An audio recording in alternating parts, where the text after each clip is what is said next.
Okay, to follow up on the last video, I've pulled up the problem that you were working on. It says find the value of a retirement savings account paying an APR of 6.3% compounded monthly after 45 years of monthly contributions made at the end of each month, including the last month, when the monthly contribution is shown. So for A, it's $120. Okay, so this is a retirement savings account. You're putting money in every month, $120.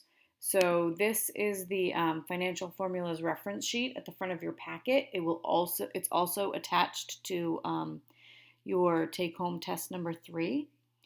So we have to follow this flow chart to figure out what formula to use. So we are saving money for retirement. Are we investing multiple investments at regular intervals or a single investment of one chunk of money? So this is multiple investments at regular intervals because we're putting in $120 every month for 45 years. So this is multiple times that we're putting money in. So this is the formula we want. Okay, so I have copied this formula into a Word document over here. So this is the formula for investments made at regular intervals. Okay, so I'm going to start filling in information that's given in the problem. Just copying it here so I can start plugging stuff in. Okay, so M is $120. That's the amount that we're putting in every month. R is 0.063. N is 12 because they said this is compounding monthly. So this is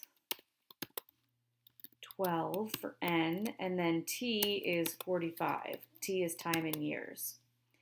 And then R again is 0.063.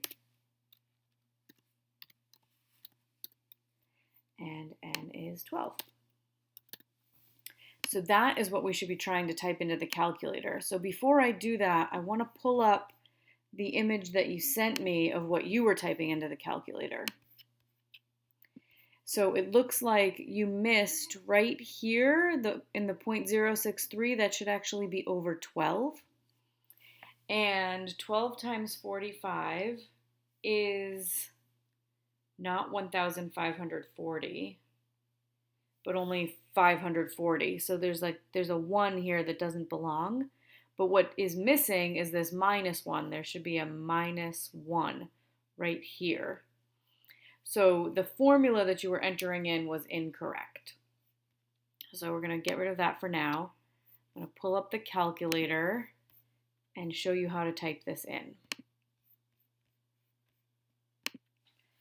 Okay, so 0.063 over 12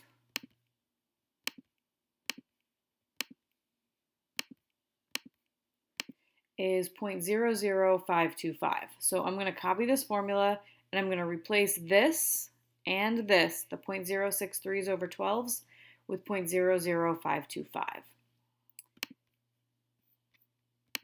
So I'm just going to copy this.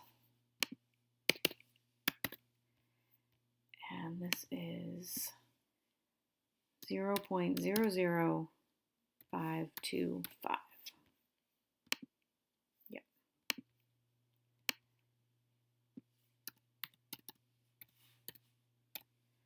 And then 12 times 45, I think I'm going to replace that as well with 540.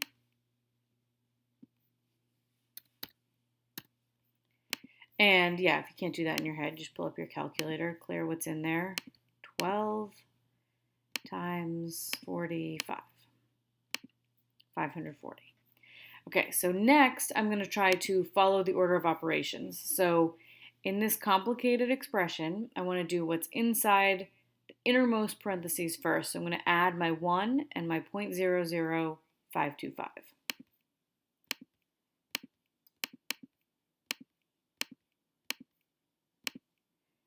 And I get 1.00525.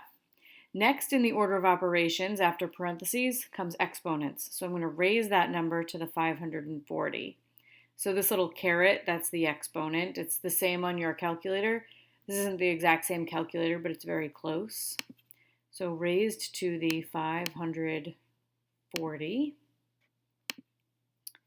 And then I'm going to do minus 1. I'm going to do this minus 1 right here because there are imaginary parentheses around the entire numerator and the entire denominator.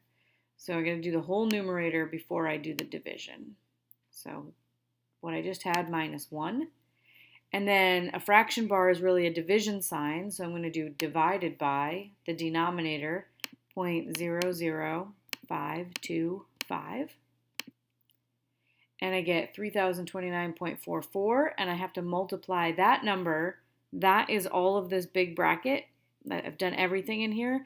I have to multiply that by 120. So times 120. And we get 363,533.0556. So if you put that in as your answer to part A, that should be correct.